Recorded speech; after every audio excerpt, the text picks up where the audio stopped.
The ജേർണലിസ്റ്റിലേക്ക് അമേരിക്കയുടെയും ഇസ്രായേലിൻ്റെയും സകല നീക്കങ്ങൾക്കും അതിശക്തമായ തിരിച്ചടി കൊടുക്കുന്ന ഇറാനെ ഏതു വിധേനയും തകർക്കുക എന്ന അന്തിമ ലക്ഷ്യത്തിലേക്ക് ഒടുവിൽ കാര്യങ്ങൾ നീങ്ങുകയാണ്. ഇറാനെതിരെ അതിശക്തമായ സന്നാഹങ്ങൾ പല കോണുകളിൽ നിന്നും വരുമ്പോൾ ഒരു മഹായുദ്ധത്തിൻ്റെ സാധ്യതയിലേക്ക് കാര്യങ്ങൾ നീങ്ങുകയാണെന്ന് പറയാതെ വയ്യ. ഇറാനെതിരെ ഗ്രീസ് ഇപ്പോൾ കപ്പലുകളും സന്നാഹങ്ങളും അയക്കും എന്ന് പ്രഖ്യാപിച്ചിട്ടുണ്ട്. സൈപ്രസിലേക്ക് ഇറാൻ നടത്തിയ ആക്രമണമാണ് യൂറോപ്യൻ രാജ്യങ്ങളെ വല്ലാതെ ചൊടിപ്പിച്ചിരിക്കുന്നത്.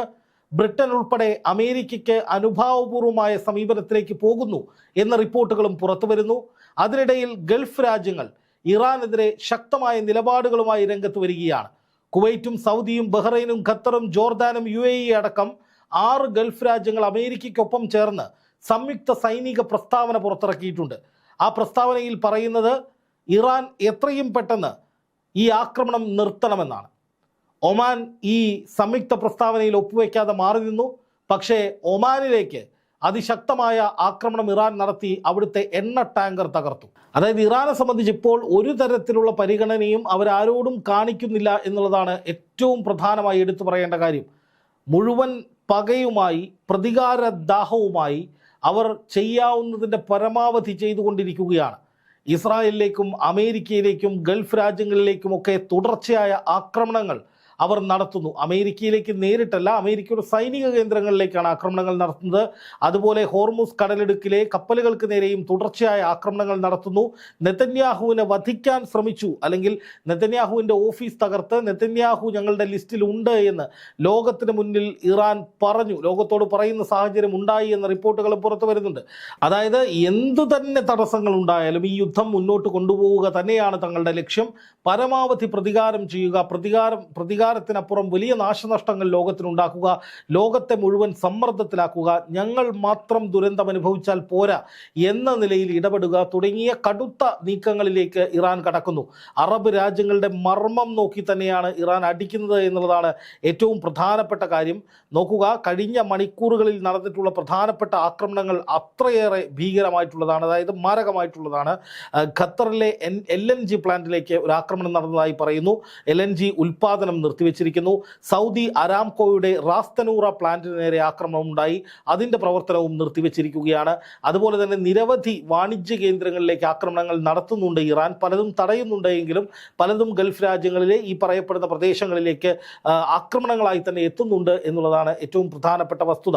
അതുപോലെ വാണിജ്യ കേന്ദ്രങ്ങൾ, വ്യവസായ കേന്ദ്രങ്ങൾ, പല രാജ്യങ്ങളിലെയും റിഫൈനറികളൊക്കെ ഇറാൻ്റെ ലക്ഷ്യത്തിലുണ്ട്. അതായത് ഈ യുദ്ധം ഇങ്ങനെ നീണ്ടുപോയി കഴിഞ്ഞാൽ പല രാജ്യങ്ങൾക്കും വലിയ നാശനഷ്ടങ്ങൾ ഉണ്ടാകുമെന്ന സന്ദേശം തന്നെയാണ് ഇറാൻ നൽകുന്നത്. അതുകൊണ്ട് എത്രയും പെട്ടെന്ന് വിട്ടുവീഴ്ചയ്ക്ക് വേണ്ടി, ഒത്തുതീർപ്പിന് വേണ്ടി നിങ്ങൾ തയ്യാറായി ഞങ്ങളുടെ അടുത്തേക്ക് വരണം എന്നുള്ളതാണ് ഇറാൻ അടിക്കുന്ന മർമ്മം എന്ന് പറയുന്നത്. കാരണം അറബ് രാജ്യങ്ങളെ സംബന്ധിച്ച് ഈ സമ്മർദ്ദം അധികനാൾ താങ്ങാൻ കഴിയില്ല. അവർക്ക് എത്രയും പെട്ടെന്ന് അമേരിക്കയോട് സമ്മർദ്ദം ചെലുത്തി ഈ ആക്രമണം അവസാനിപ്പിക്കാൻ, യുദ്ധം അവസാനിപ്പിക്കാനുള്ള വഴികൾ തേടേണ്ടതായി പറയേണ്ടി വരും. കാരണം ഇറാനോട് പറഞ്ഞിട്ട് കാര്യമില്ലെന്നറിയാം. കാരണം ഇറാൻ ഒരൊറ്റ ബുദ്ധിയിൽ നിന്ന് അടിയോടടിയാണ്, ഒന്നും ചെയ്യാൻ കഴിയാത്തൊരു സാഹചര്യം. അതായത് ഇറാനോട് ഒരു അനുനയത്തെക്കുറിച്ച് സംസാരിക്കാൻ പോലും ആരുമില്ലാത്ത സാഹചര്യം. അനുനയത്തെക്കുറിച്ച് സംസാരിച്ചിരുന്ന ഒമാന് നേരെ പോലും ഇറാൻ ആക്രമിക്കുന്ന ഒരു സാഹചര്യമാണ് ഇപ്പോൾ സംജാതമായിരിക്കുന്നത്. അതേസമയം അമേരിക്കൻ പ്രസിഡന്റ് ഡൊണാൾഡ് ട്രംപും അവിടുത്തെ സംയുക്ത സൈനിക മേധാവിയും ഒക്കെ ചേർന്ന് 2 തവണ അമേരിക്കയിൽ മാധ്യമങ്ങളെ കണ്ടിട്ടുണ്ട്. ആ മാധ്യമങ്ങളോട് ട്രംപ് പറയുന്നത് ഇതൊരു തുടക്കം മാത്രമാണ്, ഞങ്ങളും തുടങ്ങിയിട്ടേ ഉള്ളൂ. എത്ര നാൾ യുദ്ധം നീണ്ടുപോകുമെന്ന ചോദ്യത്തിന് ഇത് ഇറാഖല്ല ഇറാനെ ആക്രമിക്കുന്നത്, മറിച്ച് അമേരിക്കയാണ്. അതുകൊണ്ട് തന്നെ കൃത്യതയുള്ള ആക്രമണങ്ങൾ വളരെ വേഗത്തിൽ നടത്തി ഇറാനെ തകർക്കാൻ കഴിയും എന്ന് അമേരിക്ക പറയുന്നു. ഡിസ്ട്രോയ് ദ ന്യൂക്ലിയർ ത്രെട്ട് എന്നാണ് അമേരിക്ക പറയുന്നത്. അതായത് ആണവപരമായിട്ടുള്ള തങ്ങൾക്ക് നേരെയുള്ള ഭീഷണി, അതായത് ഇറാൻ്റെ ആണവ കേന്ദ്രങ്ങൾ പൂർണ്ണമായി തകർക്കുക, അതാണ് തങ്ങളുടെ ലക്ഷ്യമെന്ന് അമേരിക്ക ഒരു തടസ്സവുമില്ലാതെ പറയുകയാണ്. അതിനുവേണ്ടി കൂടുതൽ സൈനിക വിന്യാസം അറബ് രാജ്യങ്ങളിലേക്ക് ഉണ്ടാകും എന്നുള്ളതാണ് ഏറ്റവും പ്രധാനമായി മനസ്സിലാക്കേണ്ട കാര്യം. എന്ന് വെച്ചാൽ അറബ് രാജ്യങ്ങളിലെ സൈനിക കേന്ദ്രങ്ങൾ, ആ സൈനിക കേന്ദ്രങ്ങളിലേക്ക് കൂടുതൽ അമേരിക്കൻ സൈനികരെ കൊണ്ടുവന്ന് അവിടെ നിന്ന് ഇറാന് നേരെ യുദ്ധം ചെയ്യരുത് എന്നായിരുന്നു UAEയും സൗദിയും ഒക്കെ നേരത്തെ പറഞ്ഞിരുന്നത്. പക്ഷേ ഇപ്പോൾ ആ അറബ് രാജ്യങ്ങൾ അമേരിക്കയ്ക്കൊപ്പം നിൽക്കുന്ന സാഹചര്യത്തിൽ അവിടുത്തെ സൈനിക കേന്ദ്രങ്ങളിലേക്ക് കൂടുതൽ സൈനിക വിന്യാസം ഉണ്ടാകുന്നു. ഒരു പക്ഷേ അറബ് രാജ്യങ്ങളിലെ, ഗൾഫ് രാജ്യങ്ങളിലെ സൈനിക കേന്ദ്രങ്ങളിൽ നിന്ന് ഇറാനിലേക്ക് അമേരിക്ക ഉടൻ തന്നെ ആക്രമണങ്ങൾ ആരംഭിക്കാൻ സാധ്യതയുണ്ട്. കാരണം ആ സൈനിക കേന്ദ്രങ്ങൾ ഉപയോഗിക്കാതെ അമേരിക്ക ആക്രമിച്ചിട്ടും ഇസ്രായേൽ ആക്രമിച്ചിട്ടും ഇറാൻ ആ സൈനിക കേന്ദ്രങ്ങൾ ലക്ഷ്യമിട്ട് ഗൾഫ് രാജ്യങ്ങളിൽ വലിയ തരത്തിലുള്ള പ്രതിസന്ധികൾ ഉണ്ടാക്കിക്കൊണ്ടിരിക്കുകയാണ്, വലിയ തോതിലുള്ള പ്രശ്നങ്ങൾ അല്ലെങ്കിൽ നാശനഷ്ടങ്ങൾ ഉണ്ടാക്കിക്കൊണ്ടിരിക്കുകയാണ്. അപ്പോൾ സ്വാഭാവികമായിട്ടും ആ ഗൾഫ് രാജ്യങ്ങൾക്ക് ഈ പകയുണ്ടാകും ഇറാനോട്. ആ പക മൂർച്ഛിക്കാതെ കാത്തു സൂക്ഷിച്ചിരുന്ന ഒമാനായിരുന്നു. സൗദിയൊക്കെ കടുത്ത നിലപാടിലേക്ക് ഇറാനെതിരെ വന്നപ്പോഴും ഒമാനാണ് സൗദിയെ പറഞ്ഞ് തണുപ്പിച്ചുകൊണ്ടിരുന്നത്. പക്ഷേ ഇപ്പോൾ ഒമാനിലേക്ക് പോലും നേരിട്ടൊരു വലിയ ആക്രമണം ഇസ്രായേൽ നടത്തിയ സ്ഥിതിക്ക് ഇറാൻ നടത്തിയ സ്ഥിതിക്ക് ഇനി വെച്ചു പൊറുപ്പിക്കേണ്ട കാര്യമില്ല എന്ന് അറബ് രാജ്യങ്ങൾ തീരുമാനിച്ചാലും അല്ലെങ്കിൽ തീരുമാനിക്കാനുള്ള സാധ്യതയിലേക്ക് കാര്യങ്ങൾ പോകുന്നുണ്ട്.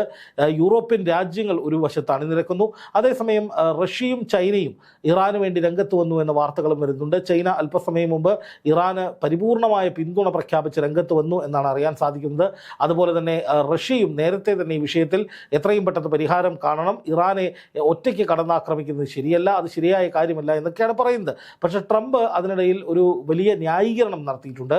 ഈ ആക്രമണങ്ങൾക്ക് പിന്നിൽ ഞങ്ങളല്ല, അതായത് അമേരിക്കയല്ല ഈ യുദ്ധം തുടങ്ങിയത്, ഇത്തരമൊരു സാഹചര്യത്തിന് പിന്നിൽ ഞങ്ങളല്ല, മറിച്ച് ഇറാൻ്റെ പ്രശ്നങ്ങളാണ് ഈ യുദ്ധത്തിന് കാരണമെന്നാണ് പറയുന്നത്. ഇറാൻ നിരന്തരമായ ഭീഷണി അമേരിക്കയ്ക്ക് ഉയർത്തുന്നത് കൊണ്ടാണ് ആക്രമിക്കേണ്ടി വന്നത് എന്നാണ് ട്രംപ് പറയുന്നത്. ഡ്രോണുകളുടെ നിർമ്മാണം, അതുപോലെ തന്നെ അതിശക്തമായ മിസൈലുകളുടെ നിർമ്മാണം ഒക്കെ ഞങ്ങൾക്ക് ഭീഷണിയാണ്, അതിനെതിരെ ഞങ്ങൾക്ക് നിലപാടെടുക്കേണ്ടതുണ്ടായിരുന്നു, അതുകൊണ്ടാണ് ഞങ്ങൾ ഈ വിധത്തിൽ നിലപാടെടുത്തത് എന്ന് ട്രംപ് തീർത്ത് പറയുന്നതിലൂടെ ഇനി ഈ യുദ്ധം അതിശക്തമായി തന്നെ തുടരാനുള്ള നീക്കമാണ് അമേരിക്ക നടത്തുന്നത് എന്ന് വ്യക്തമായിരുന്നു. അതിനുശേഷമാണ് ഗൾഫ് രാജ്യങ്ങളിലേക്ക് വലിയ സൈനിക വിന്യാസം ഉണ്ടാകുന്നത്. ഗൾഫ് രാജ്യങ്ങളിലെ പല കേന്ദ്രങ്ങളിലേക്കും സൈന്യവും വിമാനങ്ങളും മറ്റായുധങ്ങളും എത്തുന്നുണ്ട് എന്നാണ് അറിയാൻ സാധിക്കുന്നത്. എന്ന് മാത്രമല്ല യൂറോപ്യൻ രാജ്യങ്ങളും അമേരിക്കയൊപ്പം ചേരാൻ തയ്യാറാകുന്നു. ജോർദാൻ പ്രധാനമായി അമേരിക്കയ്ക്കൊപ്പം ഇറാനെതിരെ രംഗത്ത് വരുന്നു. അങ്ങനെയൊക്കെ വരുമ്പോൾ സ്വാഭാവികമായിട്ടും ഇറാൻ ഒരു വലിയ പ്രതിസന്ധിയിലേക്ക് പോകാനുള്ള സാധ്യതയാണ് മുന്നിൽ കാണുന്നത്. പക്ഷേ ഇത്രയൊക്കെ വളഞ്ഞിട്ട് ആക്രമണങ്ങൾ ഉണ്ടായിട്ടും, ഇത്രയൊക്കെ ശക്തമായ സൈനിക നീക്കങ്ങളും ബോംബിങ്ങും ഫൈറ്റർ ജെറ്റുകൾ ഉപയോഗിച്ചുള്ള ആക്രമണങ്ങളും ഒക്കെ ഉണ്ടായിട്ടും ഇറാൻ പരിപൂർണമായി തകരുന്നില്ല, കീഴടങ്ങുന്നില്ല, പിന്മാറുന്നില്ല എന്നുള്ളതാണ് ഇതിൽ ഏറ്റവും പ്രധാനപ്പെട്ട കാര്യം. ട്രംപ് തന്നെ പറഞ്ഞത് 4 ആഴ്ചയെങ്കിലും വേണ്ടിവരും ഇറാനെ തളയ്ക്കാനെന്നാണ്. അതൊരു ചെറിയ കണക്കല്ല, വലിയൊരു കണക്കാണ്. ഈ യുദ്ധം ഈ വിധത്തിൽ 4 ആഴ്ച പോവുക എന്ന് പറഞ്ഞു കഴിഞ്ഞാൽ ലോകത്തെ തന്നെ തകിടം മറിക്കുന്ന വിധത്തിലേക്ക് പലതും സംഭവിക്കുന്ന കാര്യമാണ്. അപ്പോൾ അതുകൊണ്ട് തന്നെ ഇത്രയും വലിയ ഒരു ആക്രമണം 4 ആഴ്ച, അതായത് ഒരു മാസമൊക്കെ നീണ്ടു നിൽക്കുക എന്ന് പറയുമ്പോൾ അത് വല്ലാത്ത അവസ്ഥയിലേക്ക് ലോകത്തെ കൊണ്ടുവന്നെത്തിക്കും എന്നുള്ളത് ഉറപ്പാണ്. എന്തായാലും അമേരിക്കയെ സംബന്ധിച്ച് അമേരിക്ക പ്രതീക്ഷിച്ചതുപോലെ ഒരു ഭരണമാറ്റം ഇറാനിൽ ഉണ്ടായിട്ടില്ല. ഇറാൻ ഏതെങ്കിലും തരത്തിലുള്ള ചർച്ചയ്ക്ക് തയ്യാറായിട്ടില്ല. ഇറാൻ ഒരിക്കലും ചർച്ചയ്ക്ക് വരുന്നില്ല എന്നാണ് ഇറാൻ്റെ സെക്യൂരിറ്റി കൗൺസിൽ ഏറ്റവും ഒടുവിൽ പറഞ്ഞത്. അതുപോലെ തന്നെ പുതിയ ഭരണാധികാരികൾ ഉടൻ തന്നെ അധികാരത്തിലേറുന്നു. അവർ തൊട്ടടുത്ത നിമിഷം തന്നെ തിരിച്ചടികളുമായി മുന്നോട്ട് പോകുന്നു. ഇറാൻ്റെ ഭരണകൂടത്തിനെതിരായി ജനവികാരം ഉണ്ടാകുമെന്ന് പ്രതീക്ഷിക്കുന്നു. പക്ഷേ നേരെ തിരിച്ചാണ് സംഭവിക്കുന്നത്. അപ്പോൾ കുടുങ്ങിയ ഒരു അവസ്ഥയിലേക്കൊക്കെ അമേരിക്ക പോയി എന്ന് പറഞ്ഞാലും നമുക്ക് തെറ്റു പറയാൻ കഴിയില്ല. കാരണം അമേരിക്ക വളരെ വേഗത്തിൽ മുന്നോട്ട് പോകാൻ ഉദ്ദേശിച്ച് ഇറാൻ്റെ ഭരണം പിടിക്കാൻ കഴിയുമെന്ന് വിശ്വസിച്ച് മുന്നോട്ട് വന്നതാണ്. ഇറാനിൽ ഭരണമാറ്റം താൻ ആഗ്രഹിക്കുന്നുവെന്ന് അമേരിക്കൻ പ്രസിഡന്റ് ഡൊണാൾഡ് ട്രംപ് ഇടയ്ക്കിടയ്ക്ക് പറയുമായിരുന്നു. പക്ഷേ ആ നിലയ്ക്ക് ഇറാനെ കൺട്രോളിലേക്ക് കൊണ്ടുവരാൻ, അല്ലെങ്കിൽ ഇറാനെ കയ്യിലെടുക്കാൻ, ഇറാനെ പൂർണ്ണമായി അവിടുത്തെ ഭരണം കയ്യിലെടുത്തിട്ട് തങ്ങളുടെ സിൽബന്ദികളെ ഭരണമേൽപ്പിച്ച് അവിടുത്തെ എണ്ണപ്പാടങ്ങളൊക്കെ വെനസ്വേലയിലെ പോലെ കയ്യേറാനുള്ള അമേരിക്കയുടെ നീക്കം എന്തായാലും ഇതുവരെ നടന്നിട്ടില്ല. അതിഭയാനകവും ശക്തവുമായ ആക്രമണങ്ങളാണ് ഇറാന് നേരെ തങ്ങൾ നടത്തുന്നത് എന്നാണ് അമേരിക്ക നിരന്തരമായി പറഞ്ഞുകൊണ്ടിരിക്കുന്നത്. പക്ഷേ അത്രയധികം ആക്രമണങ്ങൾ നടത്തിയിട്ടും ഇറാൻ നിവർന്നു നിന്ന് തിരിച്ചടിക്കുന്നു എന്നുള്ളിടത്താണ് അമേരിക്കയുടെയും ഇസ്രായേലിൻ്റെയും ഒക്കെ കിളി പറന്നു പോകുന്നത് എന്ന് വേണമെങ്കിൽ പറയാം. എന്തായാലും അടുത്ത ഘട്ടം തുടങ്ങി ഇറാനെ കൂടുതൽ കടന്നാക്രമിക്കാൻ, ഇറാനെ വരുതിയിലാക്കാനുള്ള വലിയ നീക്കങ്ങൾക്ക് അമേരിക്ക തുടക്കം കുറിക്കുകയാണ്. കൂടുതൽ സന്നാഹങ്ങൾ, കൂടുതൽ ആക്രമണങ്ങളൊക്കെ ഇറാന് നേരെ ഉണ്ടാകും.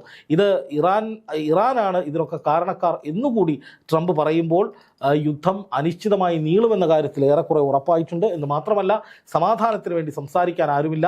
സമാധാനം സംസാരിച്ചു കൊണ്ടിരുന്ന ഒമാനെയും പറപ്പിച്ചിരിക്കുന്നു ഇറാൻ. അതുകൊണ്ട് തന്നെ ഏതെങ്കിലും തരത്തിലുള്ളൊരു സമാധാന ചർച്ചകളിലേക്ക് പോലും കാര്യങ്ങൾ നീങ്ങുന്നില്ല എന്നുള്ളതാണ് വളരെ ആശങ്കപ്പെടുത്തുന്ന, ഭയപ്പെടുത്തുന്ന ഒരു കാര്യം.